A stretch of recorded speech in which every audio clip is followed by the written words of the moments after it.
Welcome to the Sellin' Podcast with Jeffrey Greif. Jeffrey has spent more than 45 years in sales and marketing. And for more than 25 years, he's presented sales seminars from large corporations to small businesses, as well as teaching university students all about the pride and passion of sales.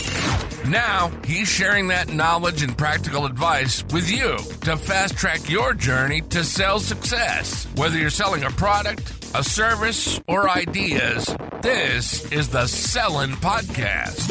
And now your host, Jeffrey Greif.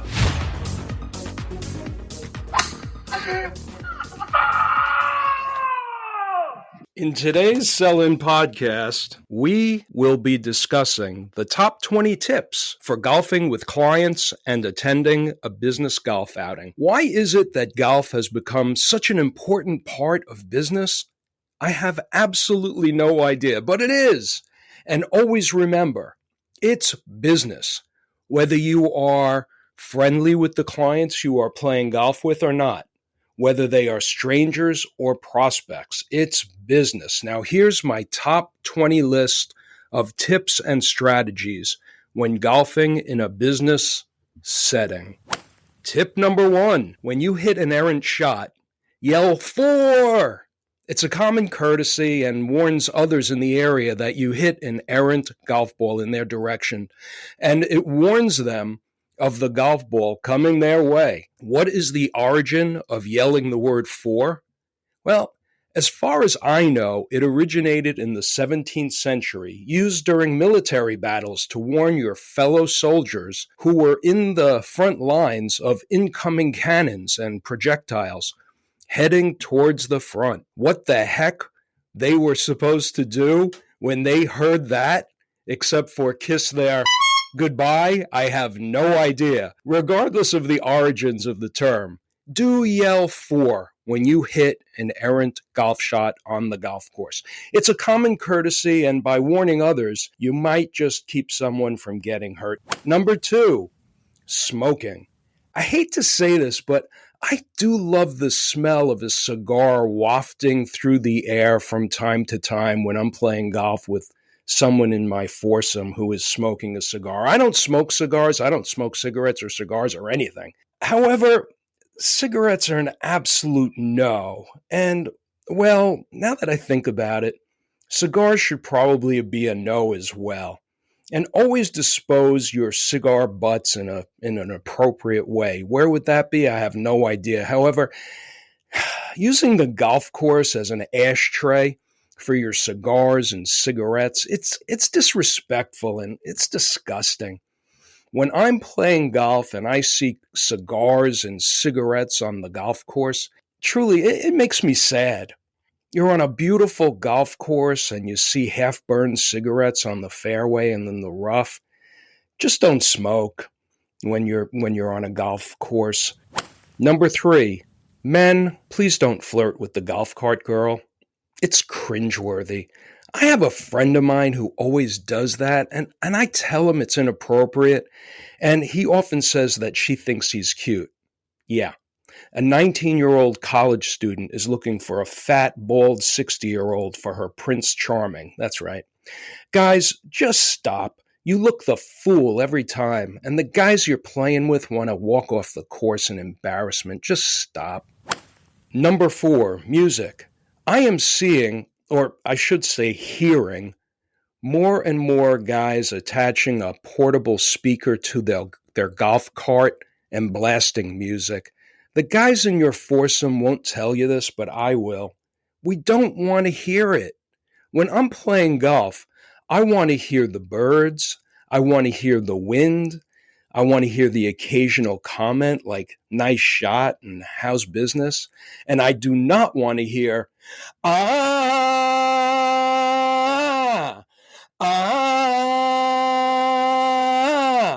No.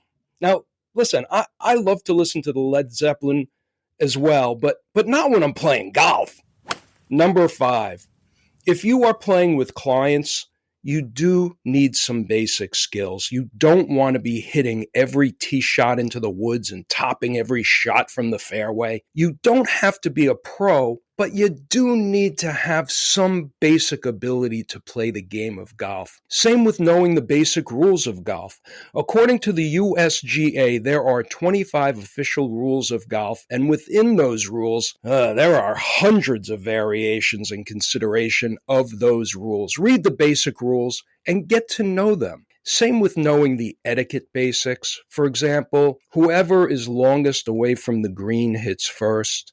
Another good example is to be quiet when someone is about to set up and hit their golf ball. Here's one that really irks me. Don't be late. I don't know what it is about some people. They think a tee time is flexible. It isn't flexible. The tee time is the time when everyone in the foursome is teeing off. What is the question about that? If there is a delay in teeing off at said tee time, then the entire golf course is backed up for the rest of the day. No big deal. But when you're late, people want to bury their 9-iron into the back of your neck. Don't be late. Have a basic skill in knowing of the basic rules and etiquette. It's very important when playing golf, especially when playing golf with clients. And it's very important when playing golf at a business golf outing. Number 6, don't give advice to anyone when you're playing golf. Never. You're not a pro. Believe me when I tell you, you don't have the slightest idea why someone hit a golf ball one way or another. When you give advice, you're annoying people. And in a business setting, you do not want to annoy your clients. When someone asks me if I have any advice as to why they hit a bad golf shot, I sincerely say, I wish I knew, but I honestly have no idea. It's true. I have no idea.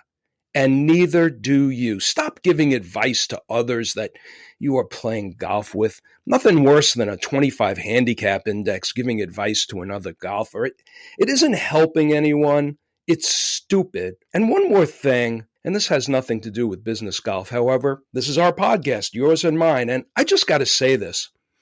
When I play golf with friends in a non-business setting, just friends, I see almost every husband constantly giving his wife advice on their golf swing, and they correct their wives on almost every single swing. You lifted your head, you didn't finish the swing, you were too fast, you were too slow, you peeked at the ball, you didn't hit the ball hard enough, you hit the ball too hard, you blah, blah, blah, blah, blah. Husbands, stop the madness, please. Please stop. It's annoying to your wife. It's annoying to the other players in the foursome. And truthfully, you can't give advice about golf because you're not a golf pro and you don't have any idea what the you are talking about. So please, just let's play golf. Number 7, never criticize other people on a golf course, especially in a business setting. Sometimes a golfer struggles on a hole. Don't tell him to pick up or he's playing too slow. I find that the slowest players are the ones who tell everyone else to pick up the pace. Number 8, if you're at a business golf outing, bring a change of clothes and see what the majority of people are doing after the round. This way you'll be prepared. If they are showering and changing into business casual attire, do the same. If they are staying in their golf attire, do that too. However, go to the locker room, freshen up a bit before meeting with everyone at the cocktail hour and dinner.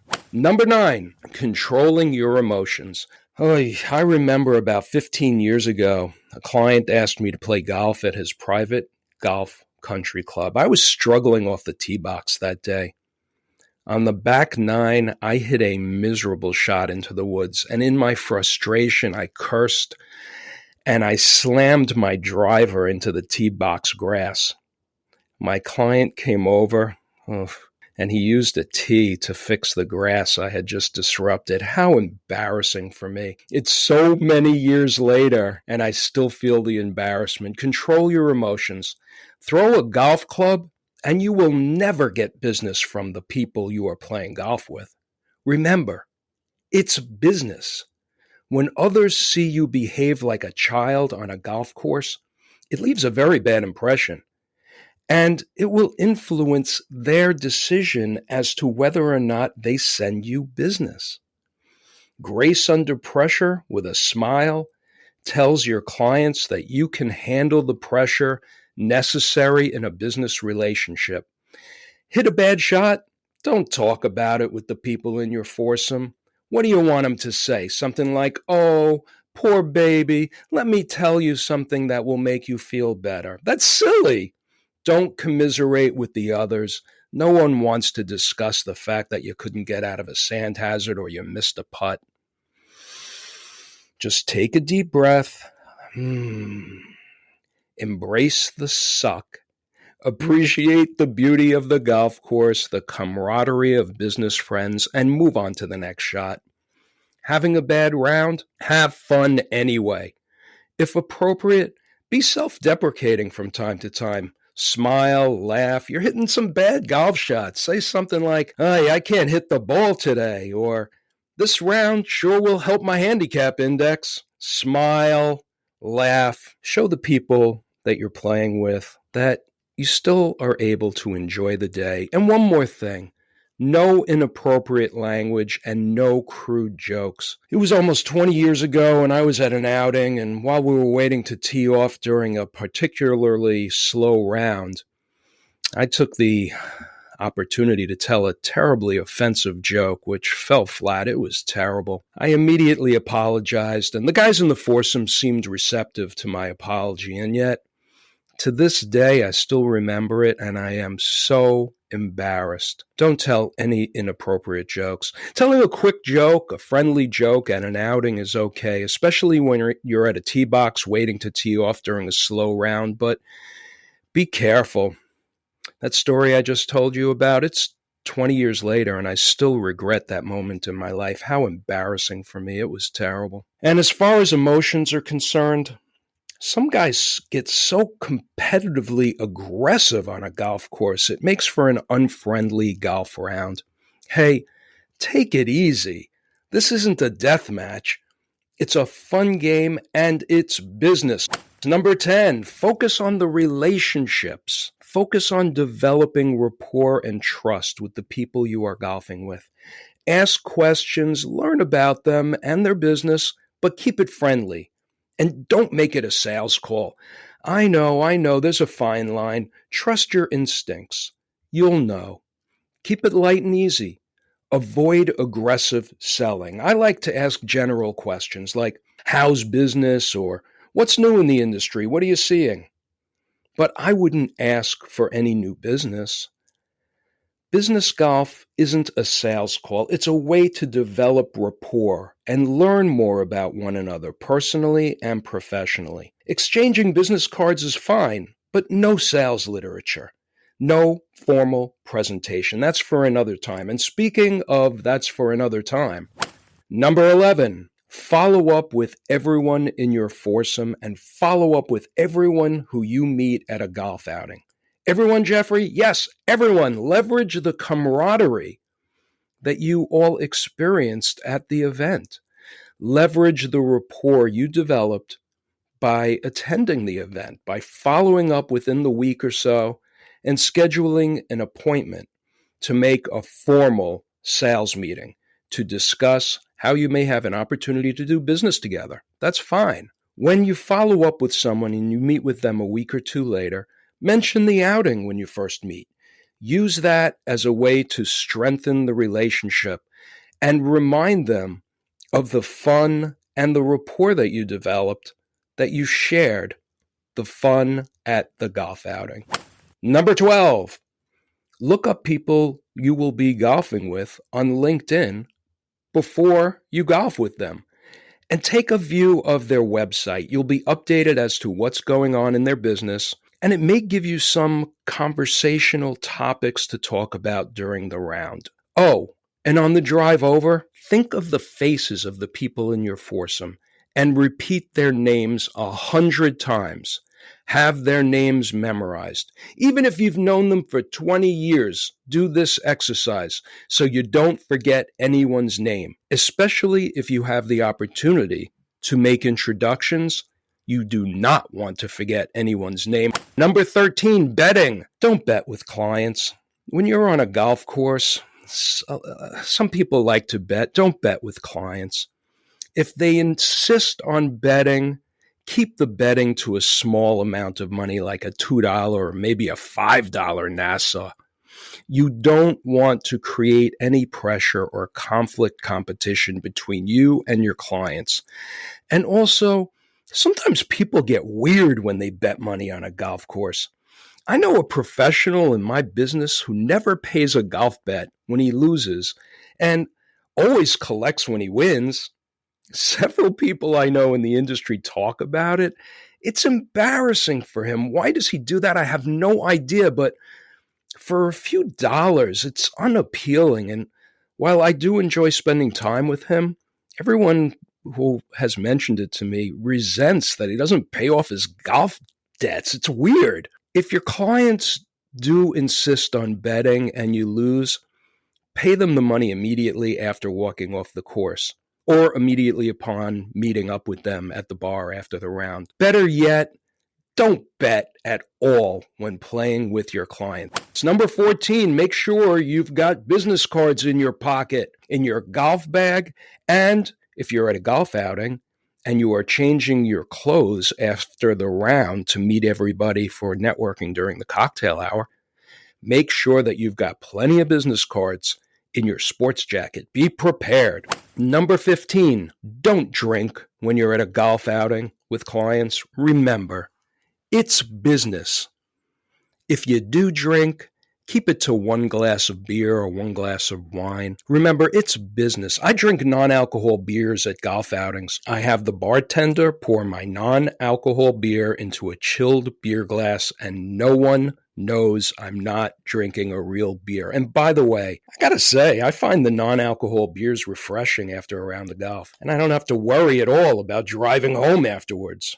Remember, it's business. I have seen way too many people at golf outings make a fool out of themselves by getting drunk. Remember what? That's right. It's business. Number 16, if you are attending a golf outing, consider being a sponsor. I always sponsor a T sign at the business golf outings that I attend. Why? Because the host trade organization appreciates my support. Every single golfer sees that I am a sponsor supporting the golf outing, and I get to take a photo with my foursome in front of the T sign and post it on LinkedIn. Number 17, if you invite clients to a golf outing, pay for everything. Pay for all the incidentals. For example, the caddy fees, any additional fundraising fees. Sometimes at golf outings, they'll raise money by having different types of various contests at different golf holes, like Beat the Pro or Closest to the Pin. If you've invited clients, pay for everything.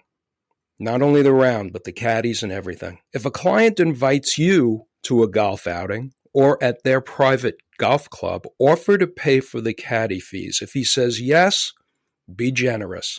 If he says no, thank you, leave it at that. Do not insist. And if a client pays for anything, be sure to thank them when walking off the golf course at the end of the round, and again by text or by phone the day after. Number 18, appropriate attire. In general, your clothing should be modest and respectful. Wear golf shoes and make sure that your golf shoes are cleaned and buffed. Collared shirts only. And make sure that your shirt is tucked in at all times. Wear a belt, wear a hat. And men, don't turn your golf cap backwards. You may think you're looking like a tough guy in the hood. You're actually looking the fool. When it comes to business golf wear, wear neutral or solid colors. Avoid loud prints. When you're out with your friends, that's one thing. But at a business golf outing, avoid wearing loud prints. Ladies, please dress modestly. Avoid any skirts that are too short or blouses that are too revealing. This is business golf. Gentlemen, wear golf shorts and never ever wear cargo shorts. What is it with men wearing cargo shorts on a golf course, especially when private golf clubs specifically request no cargo shorts? And then guys are wearing cargo shorts. I don't understand this. Cargo shorts, for those of you who don't know, were created by British military soldiers in the 1930s. No, stop. In fact, not only when you golf, men never wear cargo shorts, period. Never, ever. Guys, please, right now, right this second, go into your closet, and if you see any cargo shorts, throw them out right now. Right now! I'll wait.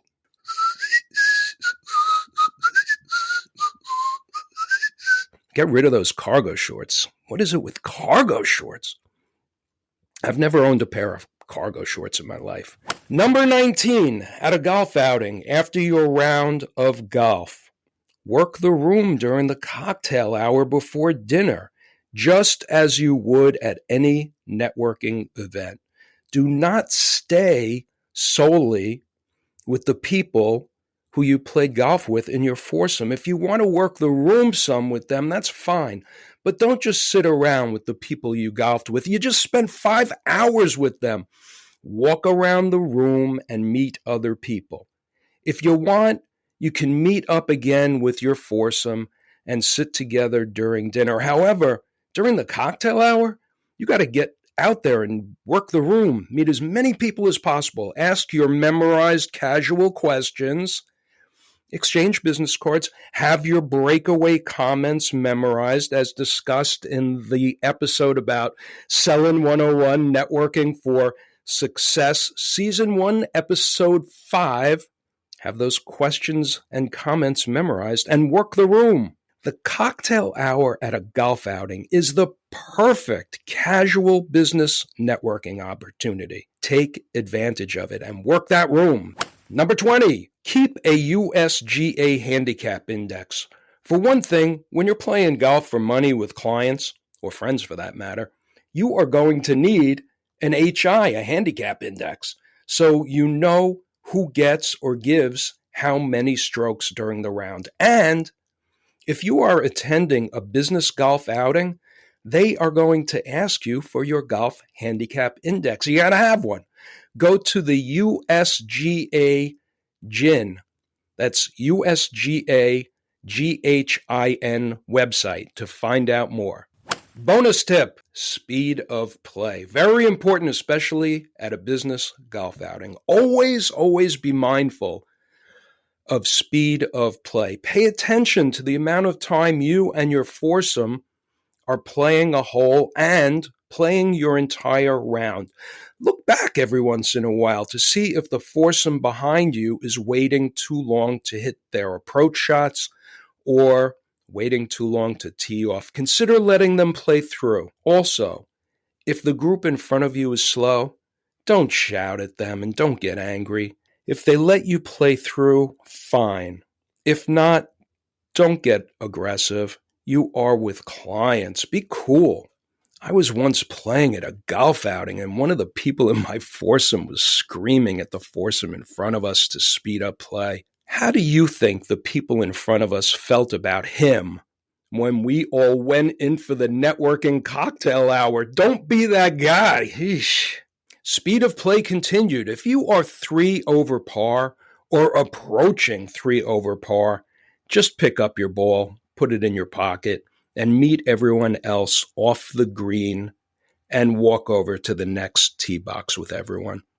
If someone asks you, "Where is your ball?" simply respond, "I'm in my pocket." Always keep an extra golf ball in your pocket. So if you hit your golf ball out of bounds, you are at the ready to drop, take a penalty stroke, and resume play. How many times have I seen people hit a golf ball out of bounds, and then they have to walk all the way back to their golf bag or their golf cart in order to fish out a new ball? What a waste of time. And not only should you always keep an extra golf ball in your pocket, have plenty of tees in your pocket So mid-round, you don't have to walk back to your golf cart to find a tee in order to tee off, or ask one of your playing partners to fish a tee out of their pocket for you. Have a pocket full of tees. Also, put your golf glove back on your hand before you get to the next tee box.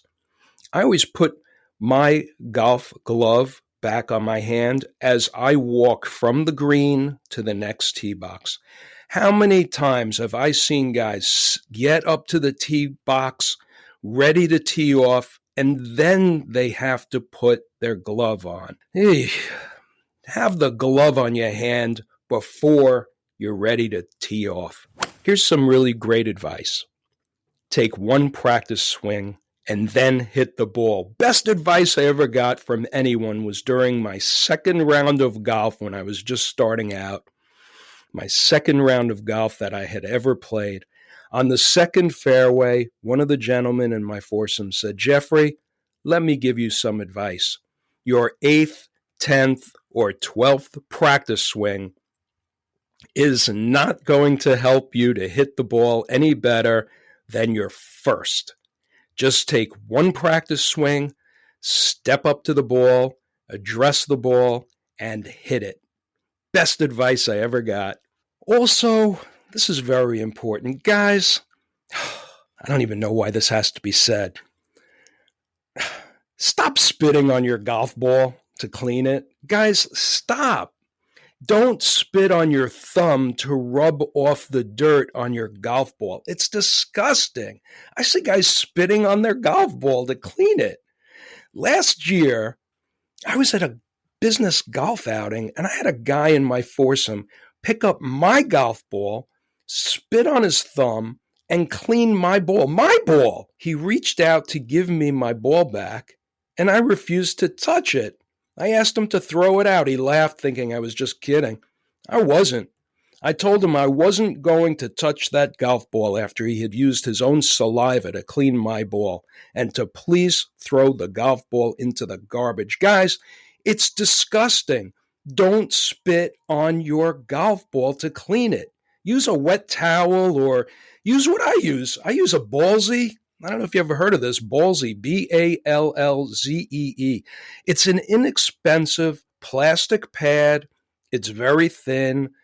You put it in your pocket. You wet the inside so the water doesn't leak out into your pants pocket, and you can use it to clean off your golf ball before you putt. I'll have a link in the show notes to buy yourself the Ballsy, a convenient and sanitary way to clean your golf balls. Stop spitting on your golf balls. It's disgusting.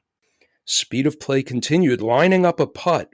You should be getting a sense of which sides of the green are higher or lower as you are walking to the green. Feel the slope of the green in your feet and look to see where the water hazard is. That gives you some sense as to where the golf course designer wants the water on the green to drain to. And guys, this isn't the US Open. Stop taking so much time to line up a putt. Did you know that the professional golfers miss about 50% of their putts on tour from about 6.5 feet? What are your chances of draining a 10 or 12 or 20-foot putt? Stop wasting so much time considering the line and speed of the putt. Just line it up and stroke the putt. Playing from the appropriate tee boxes. A lot of times you don't have a choice when you're attending business golf outings. However, if you do have the choice, whether it's with clients or friends or at a business golf outing, play from the appropriate tee boxes. How many guys do I see who feel some stupid machismo insisting that they play from the tees that are just too far back, too many yards for the course being played? They spend the entire day hitting golf balls into the woods and slowing down play for everyone. According to the PGA of America guidelines, if you hit your driver about 200 yards, you should be playing from the recommended tees of 5,200 to 5,400 yards. hit your driver about 225 yards, you should be playing from the recommended tees of about 5,800 to 6,000 yards. And if you hit your driver about 250 yards, if you do, good for you. If you hit your driver about 250 yards, you should be playing from the recommended tees of 6,200 to 6,400 yards. If you are playing from the longer tees than you should be playing from, you are wasting everyone's time, including your own, and you're probably frustrated playing golf. This is also very important as far as speed of play. Plan your shot and club selection before it's your turn to hit your golf ball. You should have your club selection and your strategy for the shot determined. You should have your next shot considered while others in your foursome are in the process of hitting their golf balls. This way, when it's your turn, you are ready to step up, take a practice swing, and hit the golf ball. Have your strategy and your golf club selected while others are hitting their golf balls. Also, walking down the fairway with others in your foursome is a wonderful way to spend time, build rapport, and talk, but only do so when you and they are walking towards your golf balls together. If your golf ball is on the other side of the fairway, walk to your ball, not theirs. You're wasting everyone's time. Believe me, over the course of 4 or 5 hours, there will be plenty of time to walk together on your way to the same areas where you all hit your golf balls. After your tee shot, just walk to your ball, not along with everyone else all over the course. You're wasting everyone's time. This is kind of a pet peeve of mine as far as speed of play. Telling a story or a joke just as everyone in the foursome is about to tee off. Don't do it, please. There's plenty of time to talk through the round or during the cocktail hour after your round.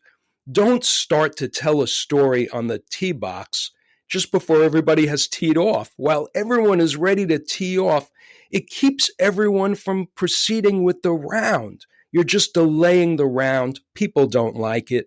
Don't do it. And after you tee off, walk at a decent clip. No running, of course. However, be mindful that you've got to keep the round moving along.